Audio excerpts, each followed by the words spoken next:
to know if Joey is just dumb and doesn't realize the impact of his actions in a society that keeps looking for an excuse to vilify trans folks and make it harder for them to live, or if he genuinely harbors these transphobic ideals. A fitness influencer is under fire for simply rejecting insane trans activism.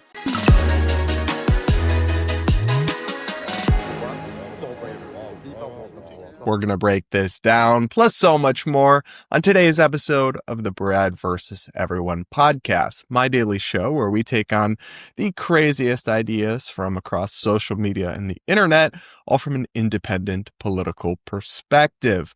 Guys, it's my birthday today. We're 28 years old, feeling a little elderly. Chatted about it in a video I put up earlier on the YouTube channel, but anyway, still going to do a show. Might be a little lighter than usual because I have some fun plans for this evening. So I actually don't know what they are, but my boyfriend prepared some surprises for me. So we'll have to go see. But anyway, I did want to talk about this Joey Swoll story. This is the fitness influencer, Joey Swoll, who does gym and fitness related content. So he'll do a lot of policing people, like calling out bad gym etiquette, shaming people who record others in gym locker rooms and that kind of thing. And he is generally not super political and generally pretty positive guy. I think he's a positive voice on the internet and I like him a lot. But he did weigh in on a controversy we've already discussed, which involved a woman who got very disturbed at a Gold's Gym in California when a very obviously biological male person was observing her in the locker room. They had an altercation. This person freaked out. It went viral. And then disturbing details about the trans woman, who I think is, in my opinion, likely a fetishist and actually has convicted charges for domestic abuse and other crimes, was allowed to be, though, under California law in the women's locker room at Gold's Gym. Anyway, this woman, Tish, was very bothered by this, very upset by it for understandable reasons. It sparked this whole discourse. And just in case you forgot what happened, I will roll a TMZ video breaking it all down. Gold's Gym! Men! Grown men with big dicks in the women's locker room! And that's why I'm getting kicked out. I'm just wondering if you see her perspective. She's saying that she's looking at you, say, in a towel, and you still have male genitalia.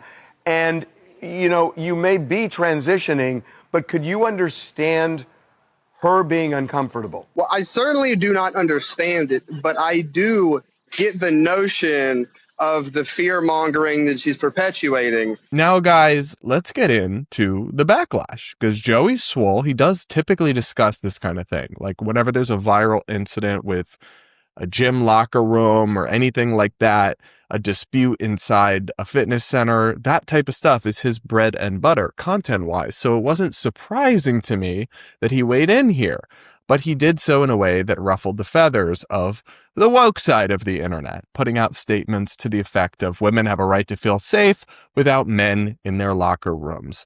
Of course, invalidating the identity of this literal domestic abuse horrific person who just claims they're a woman and has been on hormones for a few months, which I, of course, think is completely valid. I think that person's identity is not, in fact, valid, and they should not be allowed in women's rooms. But unsurprisingly, the woke side of the internet was not pleased with him. I'm going to show you a really, really unhinged hate video that one Instagram influencer made about Joey over this whole thing after this. When it comes to the debate over LGBT issues, Americans increasingly live in different realities, and our media outlets do too. Just consider the story we talked about recently with the Trump administration seeking to uphold and bring to the Supreme Court its policy requiring sex at birth, biological sex, to be listed on passports, getting rid of the Biden administration's policies to let you put a non-binary gender marker on your passport, an X, and all that. Well, if you only read partisan media, left or right, you'd struggle to understand the full picture of what's truly happening running with this story. Using Ground News, an amazing service I've used for years and used to help prepare this show, you can figure out what's really going on. It shows you what both sides are saying so you can make up your own mind, and it includes important information about a source's bias, factuality, ownership, and more. Back to this story about the Supreme Court and the passport changes. On the left, the Advocate's headline reads, "Trump admin asks Supreme Court to restore anti-trans passport policy." Meanwhile, on the right, the National Pulse covered the story as Trump seeks Supreme Court intervention on woke passport gender ruling. That's quite the difference. I knew the media was bad, but using Ground News to help bring you this show has really helped me see just how bad things have gotten. You can get the same plan that I use, which is the Vantage subscription, at the link in the description and on screen, ground.news/Brad. Also, the QR code is there on screen, and you can get up to 40% off the Vantage plan. This exclusive discount is available now through my link, so go ahead and break your bubble and sharpen your critical thinking skills by signing up right now. You'll be glad you did. All right, guys. Brace yourself for that hate video. Let's take a look. Joey Swoll is currently coming at me on Twitter over trans rights. Yes, this Joey Swoll. See, the person that he's calling an incredible woman and human being here is this person. And this is... Oh my gosh, the person, tag J.K. Rowling. Okay? The horror. Yeah, so what Tish Hyman, the woman who complained about the Gold's Gym situation, posted tweets, including some calling for J.K. Rowling, and some of the tweets are we supposed to believe Joey Swoll co-signs this woman, everything this woman's tweeting, just because he supports her side of a dispute? That doesn't follow, babe. Cancel culture logic is not actually logic at all. And this is the behavior he's defending as not transphobic. Men, grown men with big in the women's locker room. And he says he is finding that woman a new gym and paying for her membership. Because... Okay, yeah, is that transphobic to be upset that a biological male is displaying, I think through a towel, but still their male anatomy in the women's locker room and making women uncomfortable, especially when you later find out that person has a criminal history? Yeah, I don't think that's hateful in any sense of the word.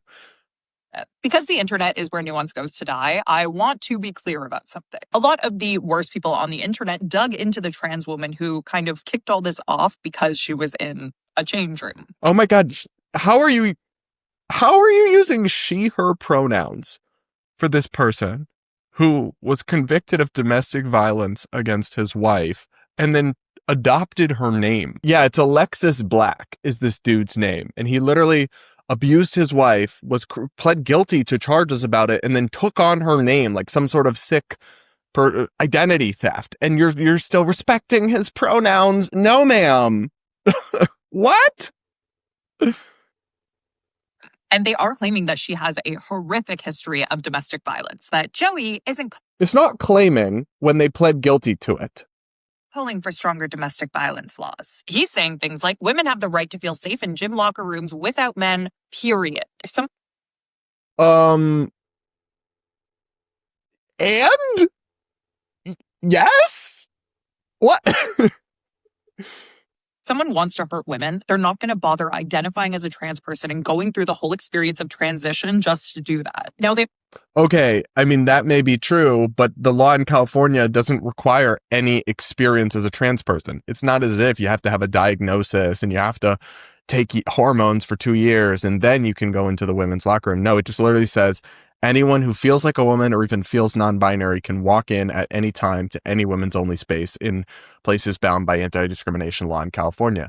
That's insane. And you're not going to gaslight us into thinking that because we're against that, we're hateful bigots. No, nobody's buying that.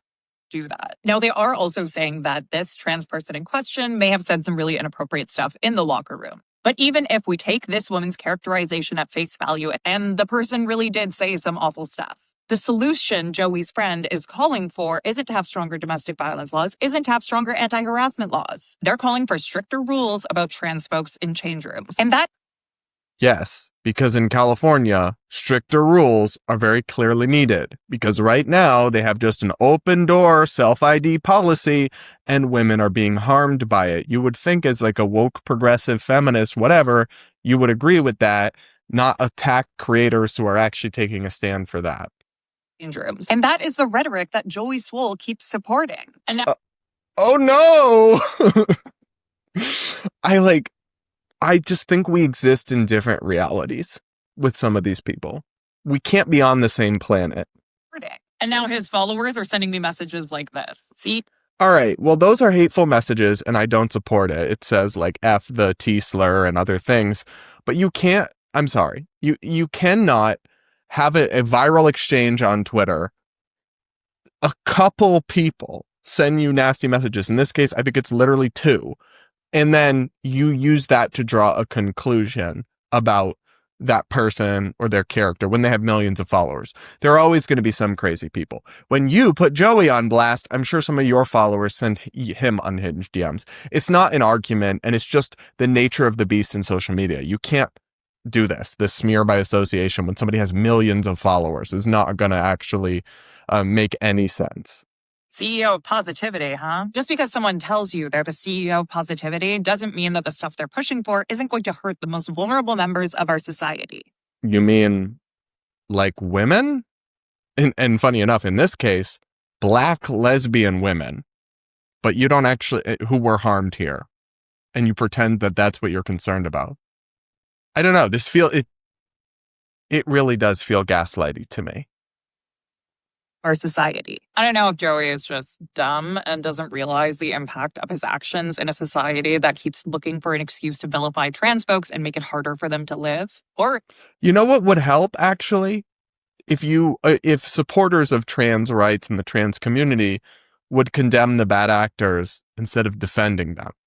That would help. But instead, you're defending the indefensible and claiming it's all trans rights and smearing people who have genuine concerns and criticisms as bigots when they're not.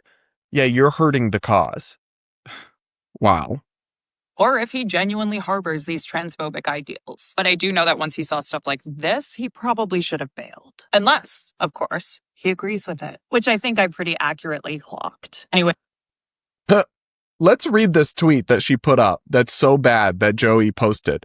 Not wanting a man in the women's locker room so that women feel safe is not transphobic. My defending a woman that was verbally assaulted by a man convicted of domestic violence breaking his ex-wife's jaw is not transphobic. If it was you or your daughter, you would feel the same. Enough is enough.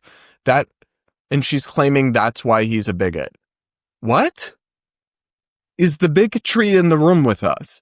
I see nothing but facts and common sense. Anyway, I need to go shower from my workout at my wonderful inclusive gym. Oh boy, she seems absolutely lovely and totally stable and normal. Now, it's not just this one person. There's been a little bit of an internet pile-on against Joey Swoll for taking this stand, and we're going to hear his side of the story and how people are even targeting his business. First, though, do make sure to subscribe, do hit the like button, do comment with your thoughts and all of that. And remember, you can also send in your voicemails for our Voicemail Friday episodes of the podcast, where I react to your woke horror stories, give you advice on your personal lives, and answer your questions. The link to send in one of those is the SpeakPipe link in the description. Now let's hear from Joey talking about the backlash he's getting for what, in my book at least, is an extremely common sense take. Let's listen to him tell his side of the story. I don't know if Joey is just dumb and doesn't realize the impact of his actions in a society that keeps looking for an excuse to vilify trans folks and make it harder for them to live. Or if he genuinely harbors these transphobic ideals. Over the last few days, I'm sure many of you have seen people like this woman attacking me, calling me horrible things like transphobic. Why? Because I defended a woman that was being verbally assaulted by a man in the women's locker room, a man that is a convicted felon for domestic violence. Then they went after my small business Taste, leaving comments and bad reviews calling it transphobic trash, and even attacking my customers, calling them white supremacists, which makes no sense considering I was defending a black woman. Then they demanded that I do better and apologize. So I put this post up yesterday saying I absolutely will not apologize. As a matter of fact, I will never apologize again for doing what's right. The amount of love and support that you all showed me and my business Taste from that post was incredible. So I personally just want to say thank you and continue to stand up for what's right. And that is that women have the right to feel safe and protect themselves in locker rooms. period. So this was really interesting to me because it's nice to see him doubling down rather than caving to the backlash. And I think it does show to some extent that the cancel culture forces, like the power of the Twitter mobs and all that, have really waned. Because I think even just, 3 or 4 years ago still, they would have been more powerful and more overwhelming, but and he might have succumbed to it. But it is interesting how people have to like go after his business. I believe he sells like low calorie or low sugar sauces of different kinds for bodybuilders or people who watch their macros or all that. And I can't understand this idea that, oh, well, he said something in his commentary that bothered me, so I'm going to go review bomb his product with unrelated complaints. That just seems like a very noxious and dishonest and almost fraudulent way to go after somebody. And even somebody who has like somehow personally done me dirty, not just like said something wrong or that I disagree with, I still wouldn't go after their unrelated business. If and start leaving reviews for products I've never tried or organizing boycotts. It's the telltale of like a closed mind and of a person who's motivated by vengeance rather than actually engaging with the arguments or dissecting them or wanting to earnestly defeat them in any kind of open conversation. I just think that Joey here, if anything, people should support his products and support him because it would be easier probably for him to just say nothing and just not talk about this controversy and wait for the next one. But he chose to stick his neck out there on the side of common sense and basic safety and dignity for women. And that is something he should be celebrated for, not condemned or targeted or boycotted. That's just my take. You guys will have to let me know what you think in the comments below. Make sure you're subscribed, hit the like button, comment with your thoughts, your questions for me, and all that.